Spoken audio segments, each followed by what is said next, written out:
Hello everyone and welcome back to another Raiders video. In this video, I'll be giving my thoughts and reactions to the Raiders agreeing to a new contract with Josh Jacobs, so let's get into it. So today, the Raiders gave Jacobs a new deal, which was the same amount as they reportedly already offered him about a month back.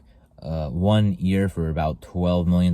Not a month back, but a little less. For 1 year, worth up to $12 million. $1 million more than what Saquon got at 1 year for $11 million. So good for Jacobs. He gets $2 more million, and the Raiders get Jacobs back. Now, of course, the best part about this is not only do you have Jacobs, but like there are some rumors that he might show up Friday before we play the Broncos, which would be 2 days, and no practices with us. So that'd be bad because, well, he would have missed the whole offseason with us and hasn't practiced with the Raiders since what, January, I think. So that would have been pretty bad. But now he's here. I feel like if he showed up late, this regime would have been really, upset with what he did, and would probably have him split reps between him and Zamir White, which would of course not be what he's looking for. Obviously, he's here to be the full-time starter, with Zamir White kind of behind him, but not getting as much as he is, not even close. But now that he has, well, let's say a nice 2 weeks until we play the Broncos, he can practice with us. He can kind of get back acclimated with the team, which is of course important because we need that chemistry. Some new alignment in there, and a new quarterback as well. So good to see him back in there. And of course, with Jacobs, we know we need him.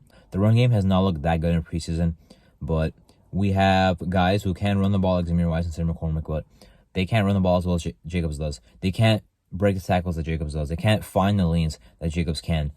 Jacobs can turn a 2-yard gain into a 5-yard gain. Instead of falling down the line of scrimmage, let's say he gets 3 yards instead of 0. So Jacobs, has a lot of impact for our offense. Happy to have him back because, if we have a chance of doing anything this year, Jacobs has to be a big part of that. Running the ball well is what we do. Even if running backs are not as valuable, that's how we move the ball. Like, we can move the ball, passing the ball as well, but running the ball is a big difference for how we like to do it, with Jacobs. So we have a pretty good run scheme as well, good run blocking offensive line, so we're excited to have him back. The offense should be good this season. I mean, it kind of was last year, just pretty bad in the red zone. But this year we got Jacobs back and a bunch of weapons as well, even though last year we had a bunch of weapons as well and didn't look our best, or didn't look how we were supposed to look, expected to look. So hopefully this year we actually can do that. So Jacobs is back. He should have a good year. He should pretty much put the same production, probably a little bit worse. I don't think he tops, 1,650 yards like he does again, but should have a good year again. I know people talk about running backs and they don't last as long, but Jacobs is 25 years old, so even if that's true, which it probably is, he has time left. So next year when he's a free agent at the age of 26, I hope we do consider bringing him back again. But hopefully not on the franchise tag, because I don't want to see this whole process play out again. But Jacobs, it might be his final year with the team. I was pretty sure that he would play for us this year, but I'm not very sure if he'll play for us next year. So could be his last year with the team. Hopefully we could do some good things this season.